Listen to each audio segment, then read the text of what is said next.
Controlled Chaos here. Did you know you can still play Star Wars Galaxies today? It's Star Wars, not Star Trek! Oh, that's right. Copyright protection. Anyways, back to what I was talking about. If you've never heard of Star Wars Galaxies, I'm going to cover what it is in this video. If you have heard of Star Wars Galaxies and want to play again or start playing, I'm going to go over what private servers I know of and how you can play on them. If you do play on one of those private servers, don't go anywhere, because I want to know what server you play on, as it may be a server I have not heard of or someone else may not have heard of. On top of that, if someone asks a question that you can help answer, it'd be great for you to help answer and help out the community. But let's go ahead and get going.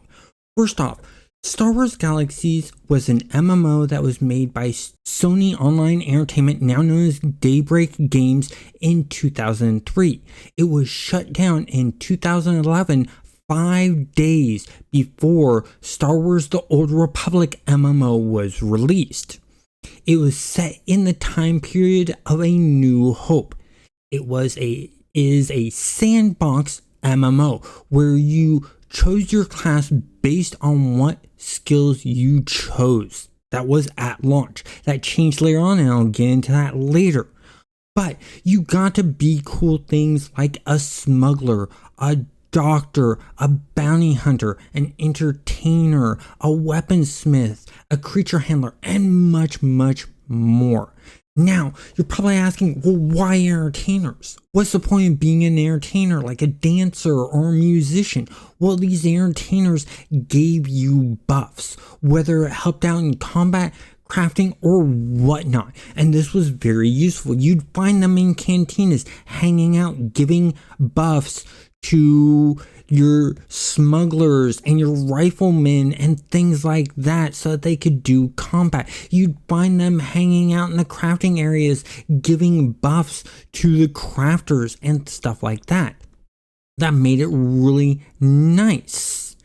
Now, the crafters were very useful in this game. It's not like normal games where you have a crafter and it's just sort of like every so often you'll get a good quality product to give to a player that's nice and every product is the same, there's no change in it.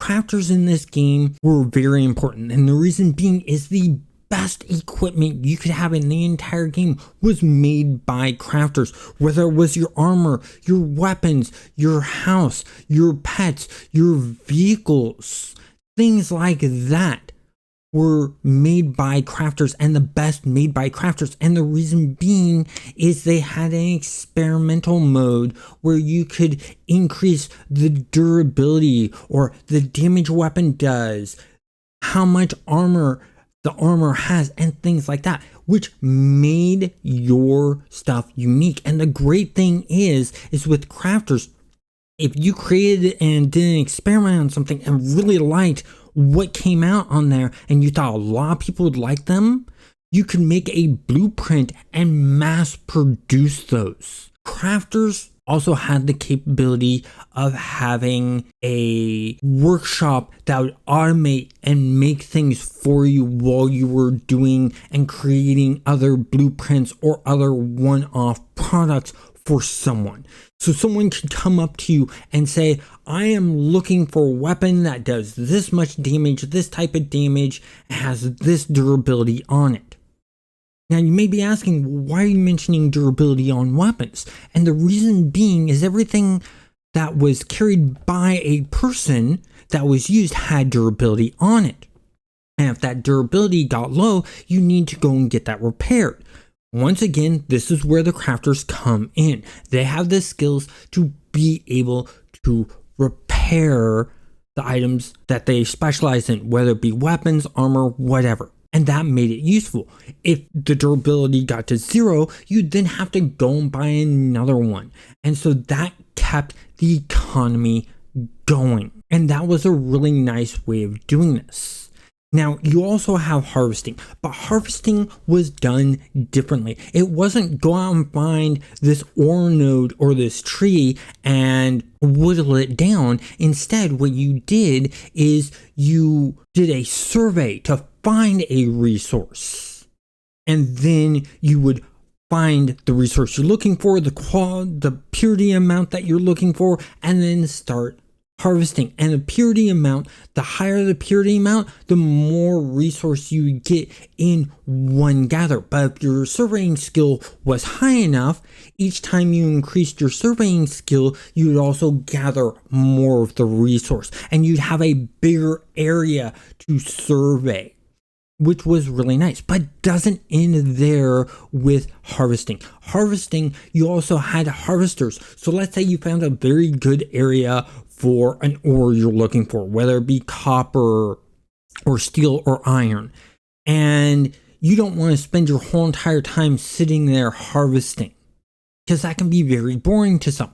You could plant a harvester down there to automatically extract that resource for you, so you can go off and do your crafting or your combat or whatever you wanted done. And this was really good. And what I liked about how harvesting was done is because it's one skill. Surveying, anyone could do harvesting and then turn around and sell those goods to the crafters, which I really liked. And there were multiple forms of crafting. You had weaponsmiths, armor smiths, architects for building houses and other buildings, which I'll get into later. You can also build vehicles, droids. You can do bioengineer, which allows you to create more unique creatures to sell to other people that need them for combat or a mount, things like that. So the crafters were very well liked in this, and it was a very fun social way of doing things, because you're communicating with other people on, I need this or I need this buff, to entertainers, and hanging out and chatting with entertainers as you're getting buffed, because the longer you watch them or listen to their music of an entertainer, the longer the buff would last and the stronger it would be. And that made it really nice for the entertainers. So if you're a very social, just want to hang out and chat type person, you want to be an entertainer. If you're into the crafting and want a game where crafting means something, this is a good game for you. If you want to do combat, a lot of MMOs out there that does it, but the combat's really good and interesting in Star Wars Galaxies. You have multiple professions. You could be a melee combatter, you could be a ranged combatter, and different styles. You could do martial arts or swordsman, things like that. You could be a bounty hunter, a smuggler, a ranger, a rifleman, a regular soldier.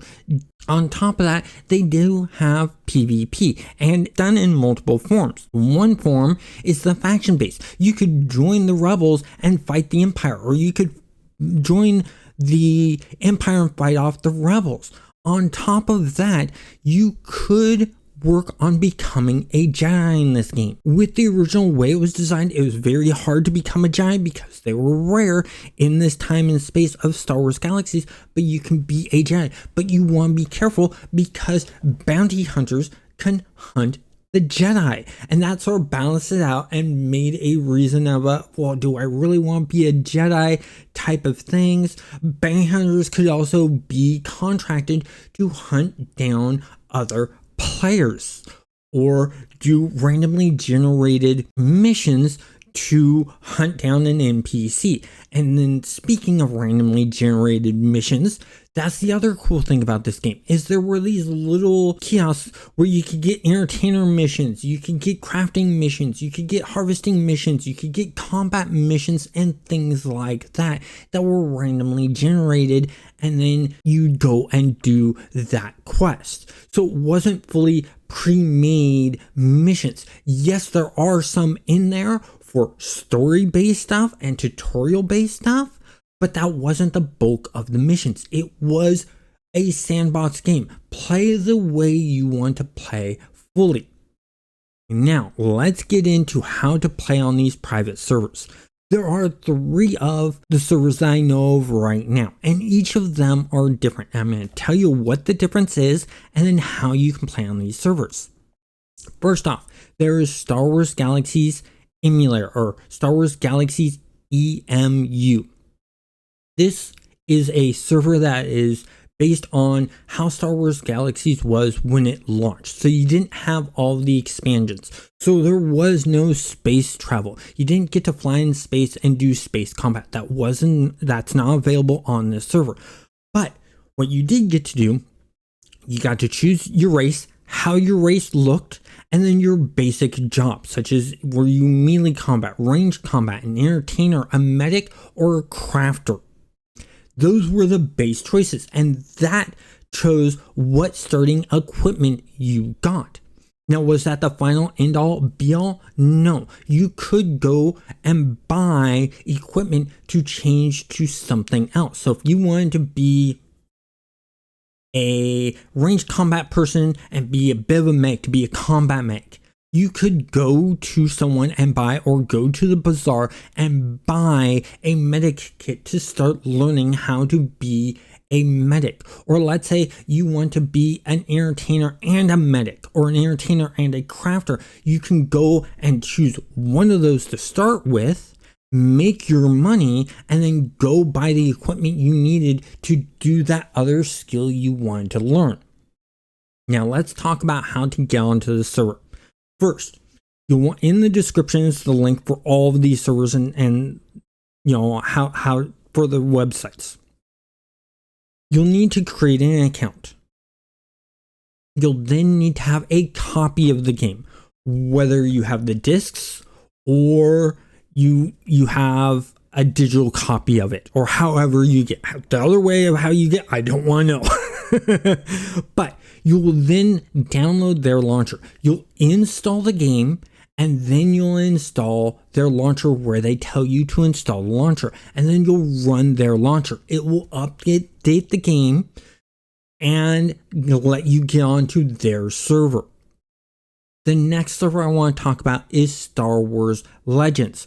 Star Wars Legends was Star Wars Galaxies the way it was before the live server shut down. So you have all of the new content, the way the game was before it went away. And that means all of the expansions, you have space flying, space combat. It's changed things because at that time when the game shut down, they had the NGE, which is the new game experience. It was no longer your skills determined your class, it was your class determines your skills. So you choose a class, whether it be a bounty hunter, a smuggler, a medic, an entertainer, a craftsman, whatever. You chose that first, and then that would determine your starting equipment and your gear. You still chose what race and how you looked, and that was fine. With that being said, how you get on this server is you'll click on the link for their website down below. Once again, you'll want to create an account. You'll need to still have a copy of the game. How you get, once again, that's up to you. Then you'll download their launcher, put where they tell you to put it, launch the game. It'll pass you to fit onto their server, and you're off and going. The final one is Star Wars Restoration. This server is different because it's a mix of the two. What it's done is it has all of the content from when the game was live before it shut down, but they made some tweaks. They got rid of that NGE part. It is now the skills you choose determine what class you are, but you still have the added planets. You still have the space flight and the space combat in there, which is really, really nice. So the way this server works is when you create a character, you choose your race, how you look, and then you're put into the world. There is no choosing of a base class. What this server does is it gives you all of the equipment needed to start whatever profession you want to work on. It gives you a medic kit. It gives you a toolbox to be a crafter. It gives you the instruments to start being a musician. Dancing, all you need to do is just dance. But it gave you all that stuff to do it. Same with combat. If you wanted to be melee, it gave you melee weapons. If you wanted to be a pistol fighter, it gave you a pistol. If you wanted to be a carbine fighter, it gave you a carbine. If you wanted to be a rifle fighter, it gave you a rifle. So you were all start from the get-go with the equipment you needed. It's not the best, but that's what your crafters are there for, to make you the better equipment. Now, to play on this server, all you need to do is click on the link in the description for Star Wars Restoration, create an account, download their launcher. Their launcher will download the game for you. So if you don't have a copy of the game and you want to do it sort of a legal way, this server is the one for you because it downloads the game for you. And that's why I recommend if you don't have a copy of the game. Overall, what server you play on is up to you. It depends on what playstyle and features you are wanting from the server. But I can tell you it is a very fun social game. All of these servers have active players on them. Some areas may feel barren than others, such as on Restoration. The most populated place that I found with a bunch of players is on Tatooine in Mos Eisley. Other servers like Star Wars Legends and Star Wars EMU, they'll have populated areas in different areas, and some may have more players. But once again, that choice is up to you on what you want to do. Anyways, I hope you found this video helpful. If you did, please hit that like button and subscribe. Have a great day.